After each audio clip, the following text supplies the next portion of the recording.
Hello बच्चों, स्वागत है आपका अपने पसंदीदा YouTube channel science tech Vipin sir में। बच्चों, आज हम क्लास 12 केमिस्ट्री के पहले चैप्टर के जो कि है हमारा बिलियन, उसका एक इम्पोर्टेंट टॉपिक पढ़ने वाले हैं। वो टॉपिक हमारा है हिमांक में अवनमन। ये अणुसंख्या गुण का एक टॉपिक है। क्लास 12 में कुल 4 प्रकार के अणुसंख्या गुण पढ़ने वाले होते हैं, जिसमें हमारा पहला है वाष्प दाब में आपेक्षिक अवनमन, दूसरा है क्वथनांक में उन्नयन, और तीसरा है हिमांक में अवनमन, और चौथा होता है परासरण। इसके पहले वाले वीडियो लेक्चर में हमने इसके जो पहले के दोनों टॉपिक हैं, जैसे कि वाष्प दाब में आपेक्षिक अवनमन और क्वथनांक में उन्नयन की बात कर लिया था। अगर वो टॉपिक आप नहीं पढ़े हैं तो प्लीज़ उसकी वीडियो हमारे प्लेलिस्ट में सेव है, वहाँ से जाकर आप लोग देख सकते हैं। इसके अलावा इस चैप्टर का अन्य कोई भी वीडियो आप देखना चाहते हैं, समझना चाहते हैं, तो उसकी भी वीडियो हमारे प्लेलिस्ट में है, उसके देख सकते हैं। इसके अलावा क्लास 12 फिजिक्स के चैप्टर 1, चैप्टर 2, चैप्टर 3 से संबंधित कोई भी टॉपिक आप पढ़ना चाहते हैं तो एकदम क्रम वाइज सीरियल से सभी वीडियोज हमारे इस चैनल पर डाली गई हैं। आप वहां से आकर विजिट कर सकते हैं और अपना डाउट क्लियर कर सकते हैं। अगर कोई परेशानी आती है तो उसके लिए कमेंट सेक्शन में कमेंट करके पूछ सकते हैं। तो स्टार्ट करते हैं आज की क्लास, जिसमें हमको पढ़ना है कि हिमांक में अवनमन। तो पहले प्रश्न हमारे दिमाग में आता है कि हिमांक होता क्या है। तो जिस प्रकार हमने अगले वीडियो लेक्चर में क्वथनांक के बारे में बात किया था, कहे थे कि जब किसी द्रव का वाष्प दाब वायुमंडलीय दाब के बराबर हो जाता है तो उसको हम क्वथनांक बिंदु कहते हैं। एट द टेम्परेचर होता क्या है कि हम किसी द्रव का या विलयन होता है, उसका ताप जैसे जैसे बढ़ाते हैं तो उसका वाष्प दाब बढ़ता है।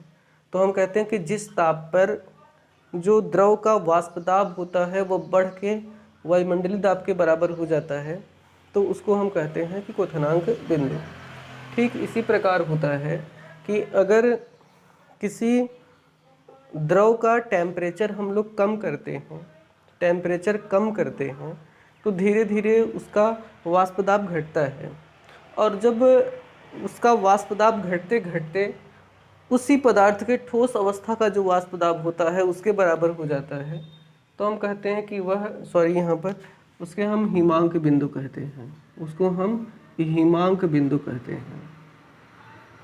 तो हमने इसको लिख दिया है, वह ताप जिस पर द्रव का वाष्प दाब उस पदार्थ के ठोस अवस्था के वाष्प दाब के बराबर हो जाता है, उसे हिमांक बिंदु कहते हैं। तो हमारा यहाँ पर जो पढ़ना है टॉपिक में वो हिमांक में अवनमन है।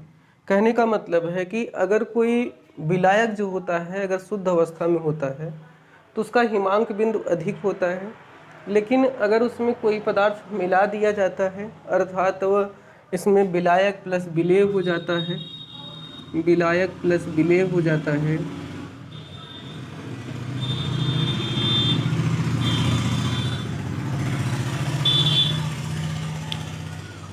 उसमें विलायक प्लस विलेय हो जाता है, तो हमें देखते हैं कि उसका क्वथनांक घट जाता है। उसका हिमांक जो होता है उसमें अवनमन हो जाता है, उसमें कमी आ जाती है। फिर से विलायक का हिमांक अधिक होता है, हिमांक बिंदु, लेकिन जैसे ही विलयन बन जाता है तो विलयन बनने के बाद उसमें अवनमन हो जाता है, अर्थात कमी आ जाती है। तो क्यों कमी आती है और कितनी की कमी आती है, इसी बात को चर्चा करने के लिए हम आज इस टॉपिक को लेकर आए हैं। जो हमारा टॉपिक है वह हिमांक अवनमन है। तो यहाँ पर ये मान लेते हैं कि विलायक है। हम जानते हैं कि अगर ये विलायक है तो ये इसकी कुछ जो मात्रा होगी वह वाष्प में होगी, कुछ मात्रा इसकी वाष्प में होगी। यही वाष्प जो होता है वो विलयन के पृष्ठ पर वाष्प दाब डालता है। यही जो वाष्प होता है वह विलयन के पृष्ठ पर वाष्प दाब डालता है। तो हम जानते हैं कि अगर कोई विलायक शुद्ध अवस्था में होता है, तो उसका वाष्प दाब जो होता है वो P1 नॉट होता है। विलायक का शुद्ध अवस्था में वाष्प दाब P1 नॉट होता है। अगर आपको ये समस्या आ रही है समझने में तो प्लीज़ ज़रूर जाकर हमारे पीछे वाली वीडियो को देखें, जिसमें हमने राउल्ट के नियम को परिभाषित किया है और राउल्ट के नियम में हमने किया था कि P1 और P1 नॉट क्या होता है। कहे थे कि वहाँ पर आया था कि अगर P1 नॉट एक कांस्टेंट है, अगर कोई विलायक शुद्ध अवस्था में होता है तो उसके वाष्प दाब को P1 नॉट कहते हैं।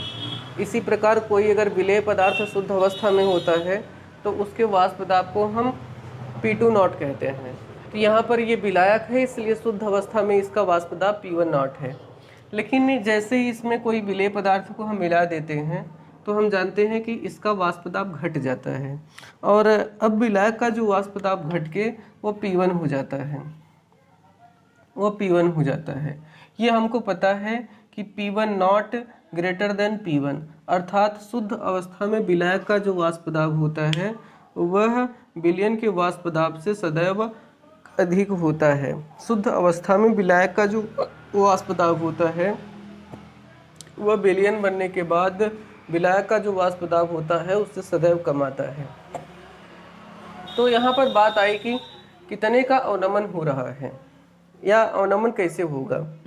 हम जानते हैं कि अगर किसी द्रव का ताप कम करते हैं, किसी द्रव का ताप कम करते हैं तो धीरे धीरे द्रव का ताप कम करते हैं तो धीरे धीरे उसके वाष्प दाब में कमी होती है। अधिक ताप होने पर उसका वाष्प दाब अधिक होता है, लेकिन जैसे जैसे हम उसके ताप को कम करते जाते हैं उसका वाष्प दाब कम होते चला जाता है। इसी चीज़ को हम यहाँ पर एक ग्राफ के माध्यम से भी समझ सकते हैं। ग्राफ के माध्यम से कैसे हम समझ पाएंगे, जरा ध्यान दें। ये हमने एक ग्राफ बना दिया, ये हमने ग्राफ बनाया। ग्राफ में इस पर हमने ताप को निरूपित कर दिया है, ताप को निरूपित कर दिया है, और ये वाला जो हमारा दिख रहा है वो वाष्प दाब है, वाष्प दाब है। जो पदार्थ की ठोस अवस्था का वाष्प दाब का ग्राफ है हमने यहाँ पर इसको दिखा दिया है। ये पदार्थ की ठोस अवस्था का वाष्प दाब है। अधिक टेम्परेचर, ये पदार्थ के ठोस अवस्था का वाष्प दाब है। मीन्स अगर टेम्परेचर ज़्यादा होती है तो उसका वाष्प दाब अधिक होगा, तब जाके वह हिमांक में हिम जम जाएगा। लेकिन अगर टेम्परेचर कम है तो कम ही वाष्प दाब में वह हिमीकरण उसका हो जाता है। यह हमने इसका ग्राफ बनाया। मान लेते हैं कि किसी विलायक जो है उसका शुद्ध अवस्था में वाष्प दाब यहाँ था, शुद्ध अवस्था में वाष्प दाब यहाँ था, ये शुद्ध अवस्था में इसका वाष्प दाब था। थोड़ा सा इस ग्राफ को हम ऊपर उठा देंगे। ये शुद्ध अवस्था में उसका वाष्प दाब था। जैसे जैसे हम टेम्परेचर कम करेंगे तो उसका वाष्प दाब घटेगा। टेम्परेचर कम करने का मतलब है कि जैसे जैसे हम यहाँ पर पीछे जाएंगे अर्थात टेम्परेचर कम हो जाएगा, टेम्परेचर कम हो जाएगा तो वाष्प दाब भी नीचे होता चला जाएगा ना। फिर से इस बात को समझेंगे। हमने क्या कहा कि जैसे जैसे ताप घटेगा तो वाष्प दाब भी घटेगा। ये हमारी कह सकते हैं कि जिस प्रकार क्वथनांक वाले में बिजली का तार बनवाए थे कि इस तार को अगर कोई टच करेगा, इस लाइन को टच करेगा, तुरंत हिमीकरण हो जाएगा, वह जम जाएगा। तो हम देखते हैं कि जैसे जैसे ये ताप कम होता है तो वाष्प दाब भी घटेगा, तो ग्राफ हमारा धीरे धीरे ऐसे घटता चला जाएगा। और यहाँ पर ये आकर इसको टच कर दिया है। थोड़ा सा और क्लीन फिगर बनाएंगे। यहाँ पर इसको आकर टच कर दिया। जहाँ पर ये आकर इसको टच कर दिया है वही जो पॉइंट हो जाएगा, ये किसके लिए हम बना रहे हैं? विलायक के लिए बना रहे हैं। किसके लिए? विलायक के लिए बना रहे हैं। तो ये हमारा जो विलायक होता है शुद्ध अवस्था में होता है, इसलिए उसके जो ताप होता है उसको हम TF नॉट, जिस ताप पे ये घटना घटती है इसको हमने मान लेते हैं TF नॉट है। अब हम जानते हैं कि अगर विलायक में कुछ पदार्थ को मिला दिया जाएगा तो विलयन बन जाएगा, और विलयन बनेगा तो उसका वाष्प दाब घट जाता है। यहाँ पर देखें P1 not less than greater than P1 है, इसका मतलब P1 की वैल्यू छोटी है।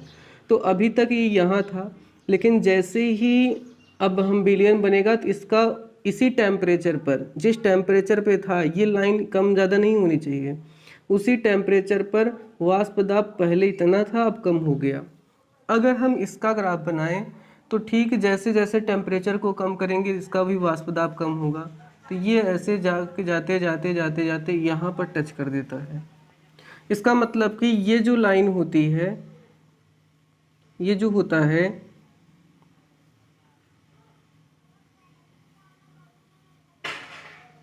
यहाँ पर इसको टच कर दिया, अर्थात विलायक जो हो जाएगा जैसे ही इस लाइन को टच करेगा तो इस पॉइंट पर वो क्या हो जाएगा, जम जाएगा।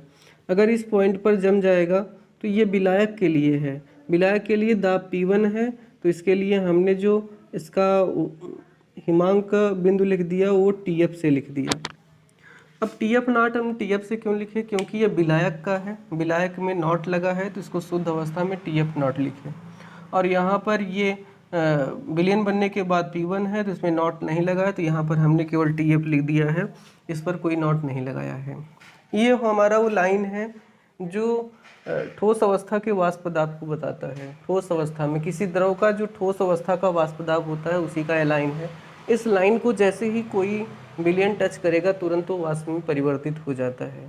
अब हम यहाँ पर देखें तो शुद्ध अवस्था में जो वाष्प दाब था, शुद्ध अवस्था में जो हिमांक बिंदु था वो TF नॉट था, और जो बनने के बाद में, विलयन बनने के बाद में जो हिमांक आया है वो TF आया है। आप अगर देखें तो किसकी वैल्यू अधिक है, TF नॉट की वैल्यू अधिक है कि TF की वैल्यू अधिक है। तो सिंपल में आप देख रहे हैं कि TF नॉट की वैल्यू यहाँ से यहाँ तक है, TF की वैल्यू केवल यहाँ से यहाँ तक है। इसका मतलब TF नॉट की वैल्यू अधिक है। TF नॉट की वैल्यू अधिक है। TF नॉट क्या है, पहले जब विलायक अवस्था में तब हिमांक बिंदु था। इसका मतलब पहले हिमांक ज़्यादा था, हिमांक बिंदु, बाद में TF हो गया, बाद में कम हो गया। इसका मतलब क्या हुआ है, अवनमन हुआ है। इसका मतलब अवनमन हुआ है। तो हम यहाँ पर इसी चीज़ को लिख सकते हैं, यहाँ पर हम इसी चीज़ को लिख सकते हैं। क्या लिख सकते हैं कि TF not greater than TF, इसलिए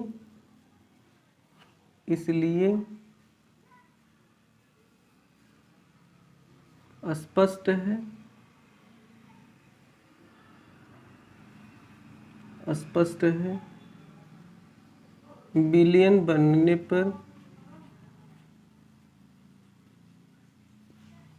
विलयन बनने पर वाष्प दाब में अवनमन होता है, वाष्प दाब में अवनमन होता है।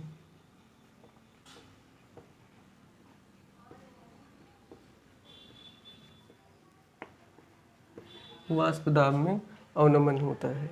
अब बात आई कि कितने का अवनमन होता है, वाष्प दाब में कितने का अवनमन होता है। ध्यान रहे TF पहले था, TF नॉट पहले था, अब TF बचा है। अगर TF नॉट में से हम TF को निकाल दें तो क्या बचेगा, ये हमारा बचेगा डेल्टा TF, और यही हमारा अवनमन है। तो डेल्टा TF बराबर हमारा आ जाएगा, डेल्टा TF बराबर आ जाएगा, क्या आ जाएगा, पहले ज़्यादा कौन है, TF नॉट है, उसमें से हम किसको हटा दें, TF को। लिख देंगे जहाँ डेल्टा TF हिमांक में अवनमन है, हिमांक में अवनमन है, हिमांक में अवनमन है।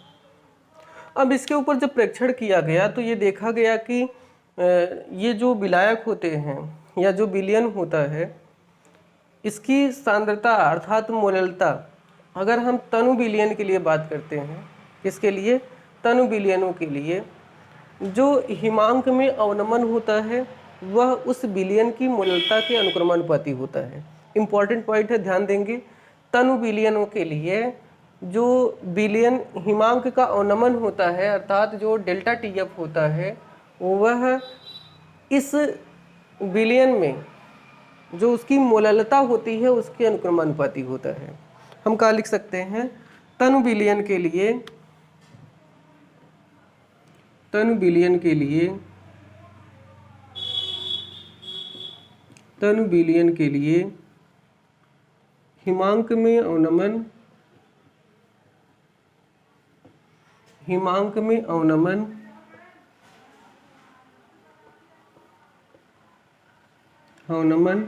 विलयन की विलयन की मोललता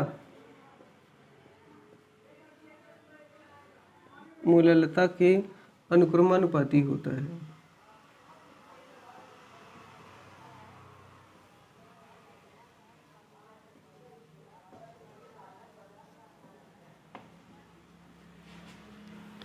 अनुक्रमानुपाती होता है। तनु विलयन के लिए हिमांक में अवनमन विलयन की मोललता के अनुक्रमानुपाती होता है। इसका मतलब हमें मिल जाएगा delta T F directly proportional to M. M क्या है यहाँ पर? मोललता है, मोललता है। अब इस प्रोपोर्शनल को हटाने के लिए हमें कांस्टेंट की जरूरत पड़ेगी। तो यहाँ पर जो कांस्टेंट लगता है डेल्टा टी एफ बराबर ये के एफ हमने लगा दिया, के एफ इंटू एम। अब दिमाग में आएगा कि के एफ क्या है। के एफ जो है अनुक्रमानुपाती नियतांक है, इसे हम हिमांक अवनमन स्थिरांक कहते हैं।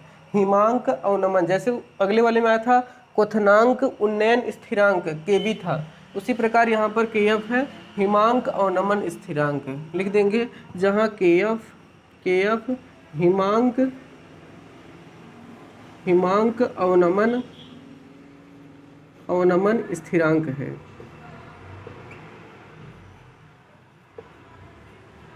हिमांक अवनमन स्थिरांक है। अब यहाँ से थोड़ा सा हम और सूत्र को आसान करना चाहेंगे ताकि न्यूमेरिकल को हल करने में आसानी हो। तो हम जानते हैं मोललता क्या होती है। मोललता क्या होती है? आप लोग मोललता को अगर नहीं पढ़े हैं या फिर इसके बारे में नहीं जानते हैं, इसके सूत्र को नहीं जानते हैं, तो प्लीज़ हमने इसके लिए अपने चैनल पे अलग से वीडियो लेक्चर अपलोड किया है, प्लीज़ जाकर वहाँ पर देखें। और कैसे इस पर न्यूमेरिकल आते हैं वहाँ पर इसके भी बताया गया है, तो प्लीज़ उसको भी ज़रूर देखें। मोललता के लिए हम यहाँ पर बताते हैं मोललता क्या होता है। विलेय के मोलों की संख्या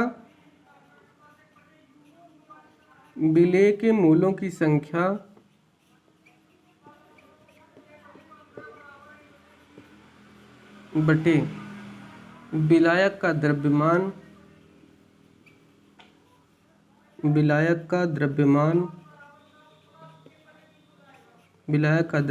केजी में, ये हमारा इसका सूत्र है। अब इसी सूत्र को यहाँ पर मोललता की वैल्यू निकाल करके यहाँ पर अगर इसको हम इक्वेशन नंबर 1 मान लें, इसमें ले जाकर रख दें, तो न्यूमेरिकल हल करने के लिए एक आसान सा सूत्र हमारे पास मिल जाएगा। ठीक है, तो कैसे निकालेंगे? कह देंगे माना विलयन में विलायक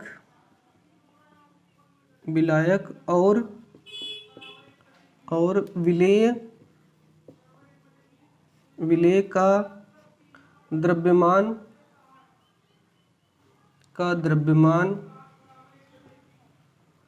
द्रव्यमान और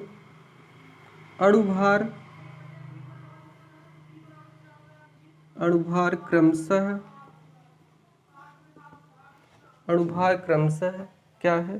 पहले हमें विलयन का लिखना, विलायक का लिखना, फिर विलेय का। और ध्यान रहे पहले द्रव्यमान लिखना तब अणुभार। विलायक का पहले द्रव्यमान फिर अणुभार। विलायक का द्रव्यमान क्या मानते हैं? M1, और उसका अणुभार द्रव्यमान को W1 और M1, तथा अगर विलायक के लिए बात करें तो विलायक के द्रव्यमान को W2 से और अणुभार को M2 से, तथा W2 और M2 है, M2। विलेय की मोलों की संख्या कैसे निकलेगी? विलेय की मोलों की संख्या होती है द्रव्यमान बटे अणुभार, विलेय का द्रव्यमान बटे अणुभार। तो अगर हम निकाल दें विलेय की मोलों की संख्या, विलेय की मोलों की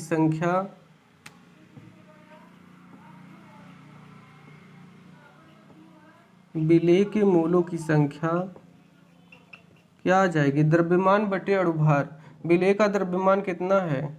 W2 है, और बटे अणुभार कितना है? M2 है। अब हम आ जाते हैं यहाँ पर मोललता बराबर हमें क्या मिल जाएगा? विलेय के मोलों की संख्या, विलेय के मोलों की संख्या यहाँ पर मिला है W2 बटे M2 है, और बटे विलायक का द्रव्यमान, विलायक का द्रव्यमान कितना है, W1 बटे, इसको हम केजी में करना है। केजी में करने के लिए हम 1000 का भाग कर देंगे।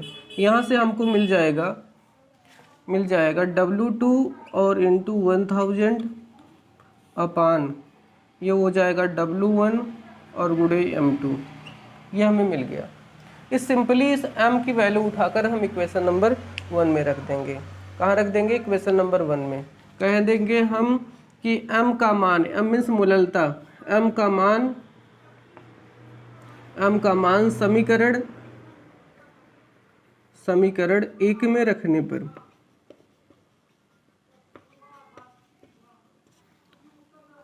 जैसे ही m का मान समीकरण 1 में रखेंगे तो क्या आ जाएगा, हमारे पास आ जाएगा delta TF equal to KF, और यहाँ पर आ जाएगा W2 इंटू 1000 अपान W1